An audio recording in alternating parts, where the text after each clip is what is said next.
Relaxing music is one of the most healing and helpful things we can have in our lives.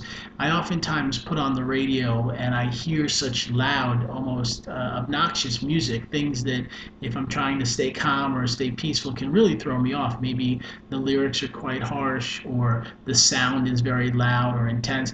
And I certainly know there is a place for all of that type of music, and some people do enjoy it, and I'm not here to judge them and say that they're wrong or they're right. But sometimes when you find relaxing music, it allows you to stay calm and centered and at peace. It allows you to work in your own life and calm down your thoughts and be able to just have kind of an inner awareness and be able to take a breath and say, you know what, I've been through a lot today, or I've had a tough situation, but this music allows me to calm down and slow down.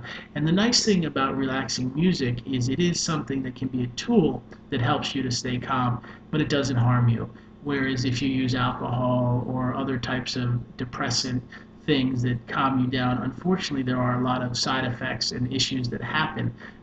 Whereas when you listen to relaxing music, there really, in my opinion, is nothing harmful that can happen to you except you get relaxed and you feel more at peace. I, in fact, have made some really nice relaxation tapes that I offer to people that are interested because I've learned how to both soothe my own life and to soothe the lives of others that I work with as a therapist and coach. And we run a very nice community where you can find those healing videos as well as learn about our community where people get together, share their feelings, interact, and inspire each other. It's called Will Listen, and you can find it at WILLLISTEN.com. And thank you so much. I really appreciate you watching this video, and I hope you have a terrific day.